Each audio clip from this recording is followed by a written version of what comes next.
India के अंदर एक पावर बीआई डेवलपर की सैलरी होती है 7.5 लाख, जो कि हमारे नेशनल एवरेज से 20 से 25% ज़्यादा है। Isn't that amazing guys? And कमाल की बात यह है कि काफ़ी सारे लोगों को इस रोल के बारे में भी नहीं पता। काफ़ी सारे लोग जो कि डेटा एनालिटिक्स के लिए तैयारी कर रहे होते हैं, वो इन रोल्स पे अप्लाई भी नहीं करते हैं, जबकि ये एक ऐसा रोल है जहाँ पे आपको कोई भी टाइप की कोडिंग आने की ज़रूरत नहीं है। तो कैसे हम बन सकते हैं एक पावर बीआई डेवलपर? क्या एक रोड मैप होता है to become a power BI developer? ये सारी चीज़ें हम डिस्कस करने वाले हैं आज के इस वीडियो के अंदर।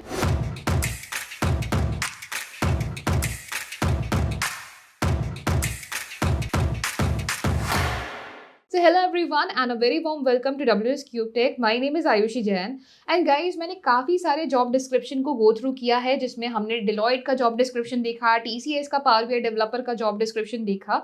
और इन जॉब डिस्क्रिप्शन को देखने के बाद हमने एक step by step road map आप लोगों के लिए क्रिएट किया है, जो कि आपको एक सक्सेसफुल पावर बीआई डेवलपर बनने में हेल्प करेगा। गाइस, पावर बीआई डेवलपर होता कौन है, उसकी रिस्पॉन्सिबिलिटीज क्या है, क्या रोल होता है उसका, कैसे आप इस करियर के अंदर ग्रोथ पा सकते हैं, क्या क्या सैलरीज होती हैं, ये सारी चीजें हम आज डिस्कस करने वाले हैं। तो सबसे पहले शुरुआत करते हैं इस रोल को समझ के कि पावर बीआई डेवलपर का रोल क्या होता है। देखो, अगर सिंपल वर्ड्स में हम डिस्कस करें तो power BI developer is a person जिसका काम होता है to extract data from various sources, to create data models, to work with the raw data, to create dashboards, और उन डैशबोर्ड्स को कैसे हमें डिप्लॉय करना है अदर टूल्स के साथ, ये भी हमारे पास पावर बीआई डेवलपर के रोल के अंदर आता है। अब अगर मैं इसको और भी ज्यादा सिंप्लीफाइड करके और एक एग्जांपल के तौर पे आप लोगों को समझाऊं, तो सिंपल सी बात इतनी सी है कि अगर मान लो हमारे पास कोई भी रिटेल चेन है, चाहे वो वॉलमार्ट है, डी मार्ट है, रिलायंस मार्ट, जियो मार्ट, कोई भी आप यहाँ पे एग्जाम्पल ले सकते हो, जिनके स्टोर्स अलग अलग सिटीज के अंदर होते हैं। अब इनके पास, इनके स्टेक होल्डर्स के पास सबसे बड़ी प्रॉब्लम क्या आती है कि हमको पता लगाना है कि कौन सा स्टोर बढ़िया परफॉर्म कर रहा है, किसको ऑनगोइंग हम रख सकते हैं, कहाँ पे ऐसी जरूरत है कि अब इसको क्लोज ही करना पड़ रहा है क्योंकि वो हमारे अननेसेसरली स्पेस भी ले रहा है, रेंटल स्पेस भी ले रहा है और हमारे रिसोर्सेज भी काफ़ी ज़्यादा ले रहा है। और भी काफ़ी सारी चीज़ें उनको जाननी हो सकती है, जैसे कस्टमर का फीडबैक, उनके डेमोग्राफिक्स जानने हो गए, या इन्वेंट्री में किस प्रोडक्ट की ज़्यादा ज़रूरत है। तो ये सारी चीज़ें उनको अगर एक जगह पे चाहिए, तो प्रॉब्लम सबसे बड़ी ये आती है कि सारा डेटा एक तो एक जगह पे नहीं होता, ये इनके पीओएस सिस्टम्स के अंदर होता है, या फिर ये इनके पास अलग अलग एक्सेल शीट्स के ऊपर रखा होता है। इन्वेंट्री का डेटा है तो डेटाबेसेस के अंदर रखा हुआ होता है। तो बहुत सारी अलग अलग जगहों पे ये डेटा है और क्वेश्चंस के आंसर नहीं मिल पा रहे हैं। तो उस केस में ये लोग जाते हैं एक पावर बीआई डेवलपर के पास। अब पावर बीआई डेवलपर का रोल क्या हुआ? उसका काम हुआ एक्सट्रैक्ट करना अलग अलग डेटा सोर्सेज से ये सारा डेटा। क्योंकि ये डेटा रो है तो इसको क्लीन करना, इसको ट्रांसफॉर्म करना, उसके बाद इस डेटा की मॉडलिंग करना, ताकि हर टेबल से हम कोई ना कोई रिलेशनशिप बना सकें और डेटा को एक्सट्रैक्ट कर सके यूजिंग वेरियस टेबल्स। उसके बाद रिपोर्ट्स क्रिएट करना, डैक्स कैलकुलेशंस लगाना, जहाँ पे हम मंथ ओवर मंथ ग्रोथ को ट्रैक कर सके, ईयर की ग्रोथ को ट्रैक कर सके, या फिर वो समझ सकें कौन से प्रोडक्ट हमारे रैंक कर रहे हैं, कौन से ऐसे स्टोर्स हैं जो कि हमारे अच्छे फंक्शनल चल रहे हैं, कौन से नहीं चल रहे हैं, कहाँ पे और इम्प्रूवमेंट की नीड है। इस तरह से ये लोग डैशबोर्ड्स क्रिएट करते हैं, जिससे कि रिजल्ट क्या निकलता है, स्टेक होल्डर्स को काफ़ी ज़्यादा हेल्प मिलती है कोई भी क्विक डिसीजन लेने के अंदर, कॉस्ट इंप्रूवमेंट के अंदर, उनकी मार्केटिंग स्ट्रेटजीज को उनको इम्प्रूव करने में हेल्प मिलती है, उनकी ग्रोथ को मॉनिटर करने में उनको हेल्प मिलती है। तो काफ़ी सारी चीज़ें हैं जहाँ पे इनको हेल्प मिल सकती है, एंड यहाँ पे पावर बीआई डेवलपर का काफ़ी मेजर रोल भी निकल के आता है। तो गाइज, अब यहाँ पे रोल तो हमको क्लियर है कि पावर बीआई डेवलपर का रोल क्या हुआ। अब बात करते हैं इसके step by step road map की कि पावर बीआई डेवलपर हम बन कैसे सकते हैं, कैसे हमें स्टार्ट करना है, whether we are coming from any background. अच्छा, good thing about becoming a power BI developer है कि आपको कोई ऐसे स्पेशलाइज्ड डिग्रीज की जरूरत नहीं है। आप कोई भी डिग्री, कोई भी बैकग्राउंड से अगर आप आ रहे हैं, अगर आपने बैचलर्स करी हुई है, तो you can become a power BI developer. तो सबसे पहली बात तो हमने यही कर ली कि बैकग्राउंड की हमें कोई नीड नहीं है, बैकग्राउंड हमारा कोई भी बैकग्राउंड हो, बट अगर हमारे पास एक ग्रेजुएशन की डिग्री है तो that is more than sufficient for us, हम पावर बीआई डेवलपर बन सकते हैं।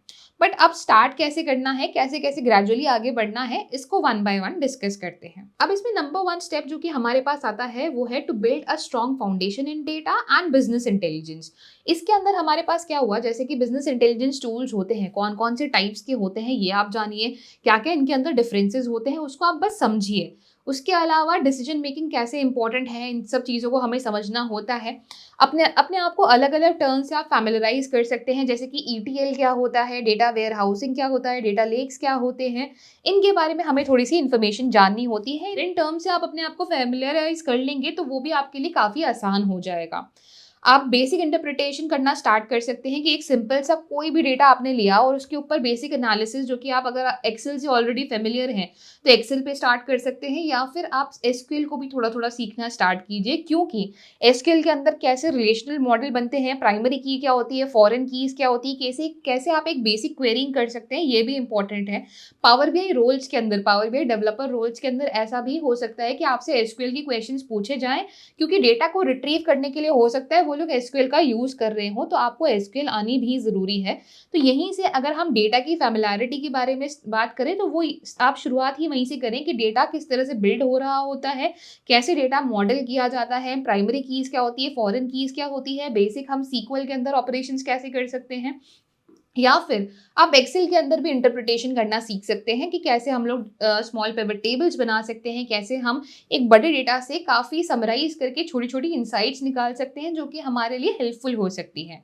तो सबसे पहली चीज़ तो है कि हमें स्ट्रॉन्ग फाउंडेशन क्रिएट करनी है, तो उस फाउंडेशन के लिए अपने आप को तैयार करना है कि अलग-अलग बीआई टूल्स के बारे में पता हो। फिर सेकंड स्टेप यहाँ पे होगा आपके लिए कि जब आप पावर बीआई पे एक्चुअली मूव कर जाएँगे, यहाँ पे आपको पावर बीआई को इंस्टॉल करना है और अब हमें इसकी कोर स्किल्स को सीखना है। कोर स्किल्स में हमारे पास क्या आता है, सबसे पहली चीज़ आती है डेटा कनेक्टिविटी, कि हमें अलग-अलग जगहों से डेटा कनेक्ट करना आना चाहिए। तो वहाँ पे हम डेटा कनेक्टिविटी के बारे में बात करते हैं कि बेसिक सबसे पहले आप शुरुआत अगर करना चाहते हैं, तो आप एक्सेल फाइल से स्टार्ट कर सकते हैं कि कोई भी सीएसवी या कोई भी एक्सेल फाइल से आप कनेक्ट कर पा रहे हैं।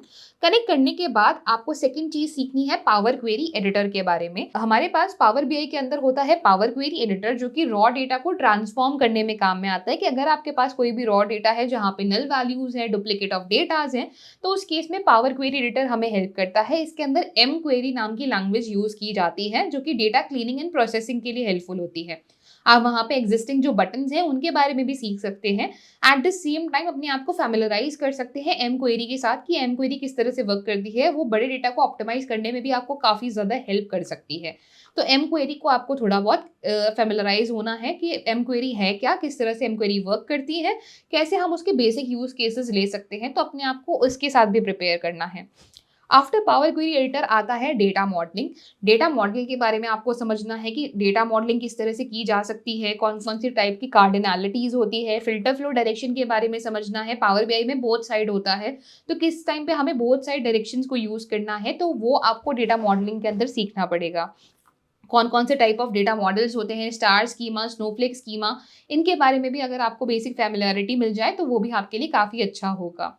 देन उसके बाद कोर स्किल्स में हमारे पास नेक्स्ट आता है डैक्स। डैक्स आपको सीखना काफ़ी ज़्यादा इंपॉर्टेंट है। DAX stands for data analysis expression. DAX के अंदर हम अलग-अलग फ़ॉर्मूलाज़ को लिखते हुए, टाइम इंटेलिजेंस फंक्शंस को लिखते हुए, या बेसिक फ़ॉर्मूलाज़ को लिखते हुए केपीआईज़ बना सकते हैं, मेजर्स बना सकते हैं, कैलकुलेटेड टेबल्स बना सकते हैं, कॉलम्स बना सकते हैं। काफ़ी सारी चीज़ें हैं जो कि डैक्स से यूज़ की जा सकती है।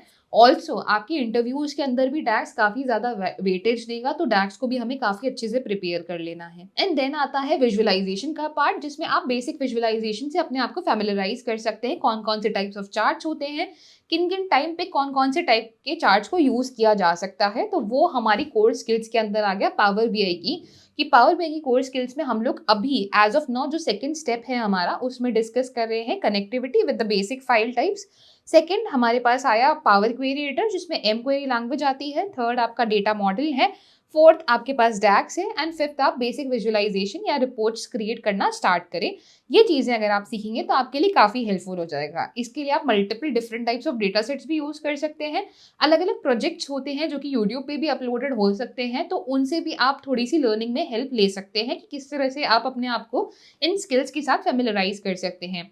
काफ़ी सारे ऐसे भी आप लोगों के पास रिसोर्सेज़ होते हैं जहाँ पे आप एम क्वेरी को स्पेशली प्रैक्टिस कर सकते हो, डैक्स को स्पेशली प्रैक्टिस कर सकते हो। इस पूरे प्रैक्टिस में आपको 1.5 से 2 महीना ईज़िली लग सकता है, जब आप अलग-अलग डेटा सेट्स पे इन डेप्थ नॉलेज पा लेंगे। यहाँ पे मैं हर चीज़ की इन डेप्थ बात कर रही हूँ, क्योंकि ये रोल बहुत ईज़ी रोल नहीं है। डेटा के अंदर से इनसाइट्स निकालना ये कोई आसान काम नहीं होता है, बहुत सारी चीज़ें लगती हैं। जानना कि कोई भी चीज़ क्यों हुई, डायग्नोस्टिक एनालिसिस करना वो बहुत इम्पोर्टेंट होता है। तो उसके लिए हमें अच्छे से अपने आप को टाइम देना है, अलग-अलग प्रोजेक्ट्स के ऊपर भी काम करना है, बहुत इंपॉर्टेंट इनसाइट्स उस पे निकालना सीखना है, इन कोर स्किल्स के ऊपर बेसिकली वर्क करना है। गाइस, ये जो स्किल्स अभी तक हमने डिस्कस करी है जो कि इंपॉर्टेंट है कोर स्किल्स के अंदर, these are some of the skills जो कि हम हमारे डेटा एनालिटिक्स मेंटरशिप प्रोग्राम के अंदर भी कवर कर रहे हैं। तो if you are someone who is aiming to become a data analyst with WS Cube's premium data analytics mentorship program, जहाँ पे हम ना सिर्फ power BI but starting from Excel to SQL, power BI, Tableau, machine learning, Python जैसे अलग अलग tools को भी डिस्कस करने वाले हैं। बहुत सारे प्रोजेक्ट्स हम लोग बिल्ड करेंगे ऑन डिफरेंट डिफरेंट डोमेन्स। तो अगर आप इस जर्नी का पार्ट बनना चाहते हैं with WS Cube, then the link to this program is given in our description, check it out now. अब अगर हमने ये कर लिया है तो नेक्स्ट हमारे पास जो थर्ड स्टेप आता है वो होता है मास्टरिंग द टूल, कि मास्टर करना है अब हमें इस पर्टिकुलर टूल को, और टूल को मास्टर करने के लिए अब हमें थोड़ा सा एडवांस मूव करना पड़ेगा। एडवांस एज इन, अभी तक आप एक्सेल फाइल से डेटा लेके आ रहे थे, अब लेके आओ SQL सर्वर से डेटा, API से डेटा लेके आओ। तो यहाँ पे ये कनेक्टिविटी के ऊपर भी हमें वर्क करना पड़ेगा कि API से कैसे डेटा पुल कर सकते हैं, SQL सर्वर से हम लोग कैसे डेटा पुल कर सकते हैं, वो भी हमें सीखना होगा। एडवांस विजुअलाइजेशन, एडवांस रिपोर्टिंग के ऊपर काम कीजिए, चार्ट्स और भी ज़्यादा एडवांस लेवल के आप बनाइए। उसके अलावा रो लेवल सिक्योरिटी क्या होती है, कैसे हम लोग शेयर एंड कोलैबोरेशन कर सकते हैं, इन सब से भी हमें अपने आप को फैमिलराइज करना है और इनकी भी प्रैक्टिस करनी है कि कैसे हम रो लेवल सिक्योरिटी के कॉन्सेप्ट्स को इम्प्लीमेंट कर सकते हैं हमारी रिपोर्ट्स के ऊपर। बहुत ज़्यादा इन डेप्थ जाने की जरूरत नहीं है, एक बेसिक रो लेवल सिक्योरिटी के बारे में आपको पता हो, कैसे उसको इम्प्लीमेंट करना हो, उतना will be more than sufficient. तो यहाँ पे आप इन चीज़ों से अपने आप को फैमिलराइज कर सकते हैं जब आप मास्टर कर रहे हैं। तो मास्टरी करते वक्त हमें अब थोड़ा सा एडवांस मूव करना है, कनेक्टिविटी में एडवांस मूव करना है। आप ऑलरेडी डैक्स के ऊपर एडवांस काम कर रहे थे, पावर क्वेरी के साथ आप एडवांस काम कर रहे थे, बट अब यहाँ पे कनेक्टिविटी में एडवांस होना है, रो लेवल सिक्योरिटी के बारे में समझना है, शेयरिंग एंड कोलैबोरेशन के बारे में समझना है, पावर BI सर्विस के बारे में समझना है, इन सिंपल वर्ड्स। ठीक है, तो ये हमारे पास मास्टरिंग द टूल के अंदर नेक्स्ट कैटेगरी आ जाती है, जहाँ पे आपको अगेन 15 to 20 डेज लग सकते हैं इन सारी चीजों को समझने में और इम्प्लीमेंट करने के अंदर। इसके बाद फोर्थ स्टेप यहाँ पे आता है to understand data integration and ETL procedure. Guys, SQL server से डेटा पुल करना, SSIS से डेटा पुल करना, या फिर आपको API से, अब एडवांस लेवल ऑफ APIs को भी आपको समझना यहाँ पे जरूरी है। API किस तरह से बनती है वो भी अगर आपको एक छोटा सा नॉलेज हो तो वो भी बहुत अच्छा है। API से कैसे डेटा पुल होना है वो एक इम्पॉर्टेंट पार्ट है, और कितने अमाउंट में डेटा पुल होते जाना है वो भी हमारे लिए इम्पॉर्टेंट पार्ट यहाँ पे रोल प्ले करेगा। उसके अलावा क्लाउड बेस्ड सॉफ्टवेयर से आप थोड़ा अपने आप को फैमिलराइज कर सकते हैं, Azure डेटा फैक्ट्री के बारे में आप समझ सकते हैं। Not just that, power BI के अंदर जहाँ पे हमारे पास विजुअल्स होते हैं वहीं पे हमारे पास पावर ऑटोमेट भी एक फीचर होता है जो कि हमारे वर्कफ्लोज को ऑटोमेट करने में काम में आता है, तो उससे भी आप अपने आप को फैमिलराइज कर सकते हैं पावर ऑटोमेट से भी। तो power automate is also something जो कि काफ़ी सारी इंडस्ट्रीज के अंदर यूज़ किया जा रहा है, और BI डेवलपमेंट के अंदर उसका क्वेश्चन इंटरव्यूज के अंदर भी आ सकते हैं कि अगर हमें लेट्स से एक सर्टेन नंबर ऑफ टीम है, टीम के अंदर इतने सर्टेन नंबर ऑफ बंदे हैं जिनका ईमेल और हमारे पास बाकी डिटेल्स रखी हुई है, इनको एक साथ हमें एक ईमेल बना के भेजना है जो कि हमें पावर BI के थ्रू भेजना है, तो how we can do it, उसका आपको एक फ्लो डिजाइन करना है। तो वहां पे आपको पावर ऑटोमेट हेल्प कर सकता है, और ऐसे क्वेश्चंस आ सकते हैं। दिस वाज अ क्वेश्चन जो कि नेस्ले के अंदर एक पावर BI डेवलपर से पूछा गया था, तो you can expect such kind of a question, इसलिए पावर ऑटोमेट आपको आना जरूरी है। तो इसके बेसिक्स को भी अगर आप अच्छे से कवर कर लेंगे तो वो भी आपके लिए काफी अच्छा हो जाएगा। अब बात आती है नेक्स्ट चीज की, जो कि हमारा फिफ्थ पॉइंट है, वो है to work on real world data and build projects.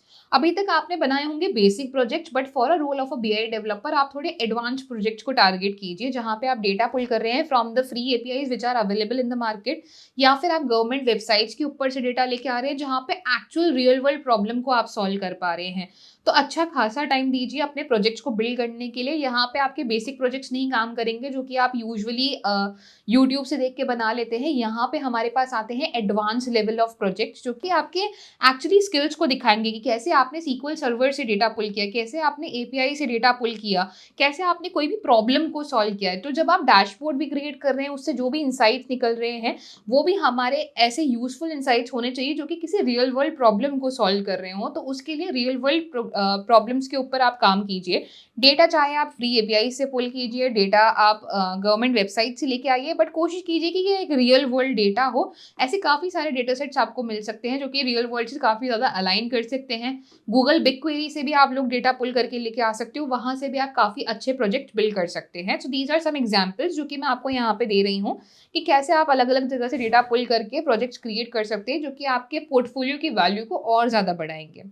अब सिर्फ यहाँ पे डैशबोर्ड्स क्रिएट करना या टूल सीख लेना काफ़ी नहीं है। जो हमारा स्टेप नंबर 6 है, वो है सर्टिफिकेशन के ऊपर, कि एक्चुअली अच्छी कंपनी के अंदर जॉब चाहिए जहाँ पे आपको 10, 12, 13 लाख का ईज़िली पैकेज मिले, इनिशियल पैकेज आपको इतना मिले, तो उसके लिए हमें सर्टिफिकेशंस करने भी काफ़ी ज़्यादा ज़रूरी हैं। सर्टिफिकेशंस की अगर अब मैं यहाँ पे बात करूँ, तो सर्टिफिकेशंस में माइक्रोसॉफ्ट आपको खुद यहाँ पे सर्टिफिकेशंस देता है, जिसमें हमारे पास पीएल 300 होता है, डीए 100 होता है, जिसके अंदर आपके बेसिक क्वेश्चंस ही आते हैं, जिसमें आपका डेटा प्रिपरेशन, डेटा मेंटेनिंग या डेटा मॉडल्स या फिर आपकी पावर बीआई रिपोर्ट्स का डिप्लॉयमेंट, रो लेवल सिक्योरिटी, डेटा गवर्नेंस, इनके बारे में आपसे क्वेश्चंस पूछे जाते हैं, जो कि इन एग्जाम्स के अंदर आते हैं।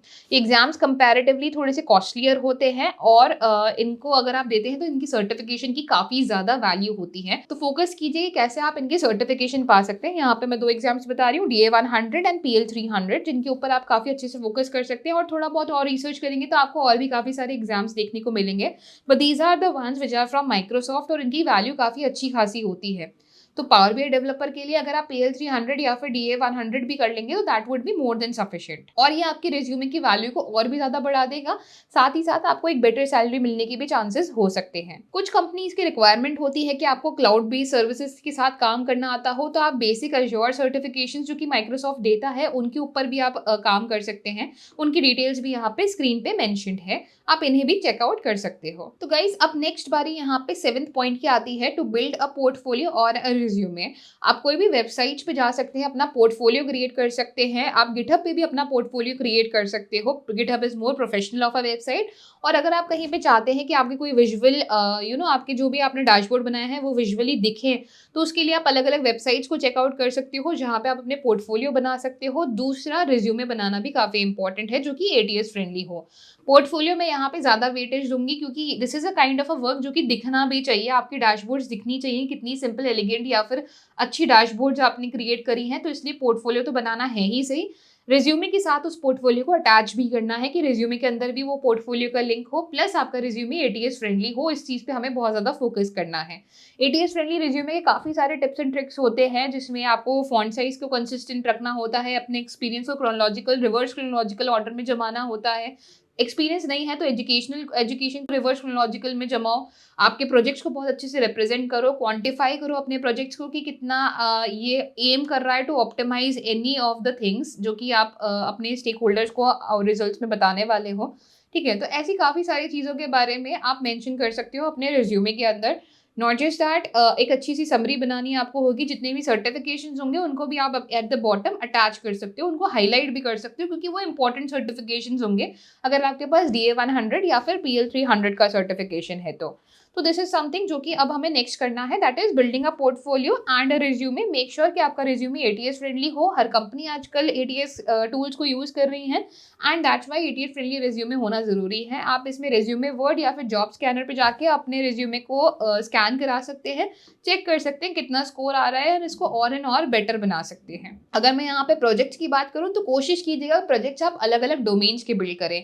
सिर्फ सिंगल डोमेन के projects would not be sufficient. आप चाहें तो सेल्स डोमेन भी ले सकते हैं। E commerce is one of the very trending domain right now, तो ई कॉमर्स के अंदर आप जा सकते हो, या फिर फाइनेंशियल रिपोर्टिंग के अंदर आप जा सकते हो। If you are someone who is coming from a commerce background, तो फाइनेंशियल रिपोर्टिंग भी आप कर सकते हो, फाइनेंशियल बैकग्राउंड के अंदर भी जा सकते हो। वहां पे भी बीआई टूल्स का काफी ऑफन यूज किया जाता है टू बिल्ड द रिपोर्ट्स, तो वो भी आपके लिए काफी हेल्पफुल हो सकता है। तो मेक श्योर जो आपका पोर्टफोलियो बने वो रिच हो with different types of domain, so that आप मल्टीपल डोमेन्स के अंदर अप्लाई कर सकते हैं, एंड आपकी जो जॉब पाने की चांसेस हैं वो भी और ज्यादा इंक्रीज हो जाएंगी। नेक्स्ट जो यहाँ पे मैं पॉइंट डिस्कस करने वाली हूँ, बहुत छोटा सा और इंपॉर्टेंट पॉइंट है, जो कि है networking and gaining some experience.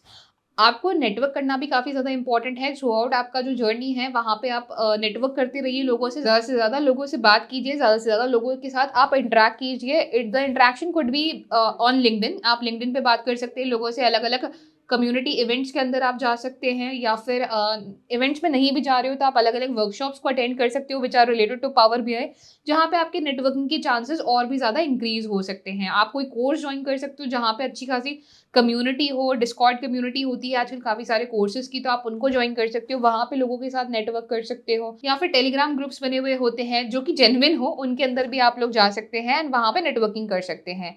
अच्छा होगा कि अगर आप एक कोई इंटर्नशिप के ऊपर भी काम कर लें, तो इंटर्नशिप भी आपको मिल सकती है। एंड इंटर्नशिप अगर ना मिले तो आप फाइवर या अपवर्क जैसे प्लेटफॉर्म्स पे भी अप्लाई कर सकते हो, ट्राई कर सकते हो कि कोई छोटा-मोटा प्रोजेक्ट आपको करने को मिल जाए, based on the portfolio and resume that you have built so far. तो ऐसी कोशिशें भी आप कर सकते हैं बीच-बीच में, जहाँ पे आपको इंटर्नशिप्स के चांसेस मिल जाएँ। अगर इंटर्नशिप मिल जाती है तो आपके लिए जॉब पाना और भी ज़्यादा आसान हो जाता है एंड अच्छी खासी जॉब्स भी आपको मिल सकती है, क्योंकि आपको ऑलरेडी इंटर्नशिप का एक्सपीरियंस है। अब जो लास्ट स्टेप मैं यहाँ पे बात करने वाली हूँ, which is your 9th step, यहाँ पे आपको अप्लाई कर देना स्टार्ट करना है। अप्लाई करते वक़्त काफ़ी सारी चीज़ों का ध्यान रखना कि बल्क में अप्लाई मत कीजिए। एक-एक जॉब के लिए एक-एक 2-2 दिन का टाइम लीजिए, आराम से अप्लाई कीजिए। गूगल शीट्स बना के रखिए, जहाँ पे आपने कहाँ-कहाँ पे अप्लाई किया है उनके बारे में इन्फॉर्मेशन रखिए। रेफरल की कोशिश बहुत ज़्यादा कीजिएगा, क्योंकि अगर आप रेफरल के लिए ट्राई करते हैं तो ज़्यादा आपके 10 टू 15 टाइम्स चांसेस इंक्रीज़ हो जाते हैं किसी भी जॉब को पाने के या फिर इंटरव्यू का कॉल आने के लिए।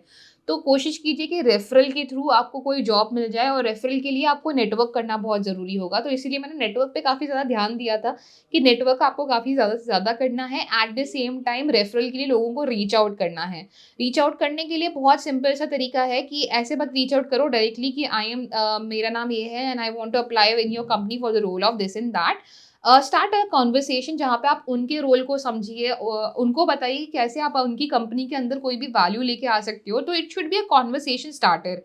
Don't go with a plain ChatGPT का टेम्पलेट। आप अपना थोड़ा-सा पर्सनल टच वहाँ पे देंगे तो it would be more beneficial. काफ़ी लोग हैं जो कि चैट जीपीटी के टेम्पलेट्स के साथ लोगों को रीच आउट करते हैं।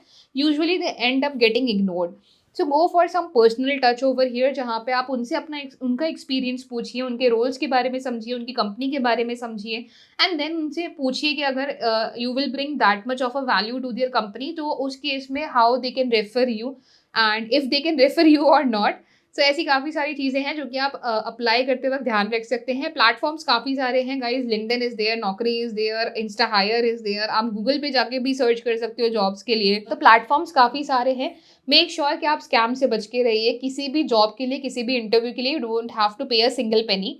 सो मेक श्योर कि कभी भी कोई इंटरव्यू के लिए या किसी भी इंटर्नशिप के लिए भी आपको कभी भी पैसा देना पड़े। अगर आपको पैसा देना पड़ रहा है तो फिर उसका कोई सेंस नहीं है, वो डेफिनिटली एक स्कैम है। जस्ट मेक श्योर कि आपके साथ कोई स्कैम ना हो। और इन वेबसाइट्स के ऊपर आप वन बाय वन अप्लाई करती रहिए, अपने रिज्यूमे को टेलर करती रहिए अकॉर्डिंग टू द नीड्स। अगर मैं इंटरव्यूज़ की बात करूँ तो इंटरव्यूज़ में आपसे पावर बीआई के क्वेश्चंस तो पूछे जा ही सकते हैं, आपसे सीक्वल के क्वेश्चन भी पूछे जा सकते हैं, और एक बेसिक एक्सेल की अंडरस्टैंडिंग भी होनी आपको ज़रूरी है।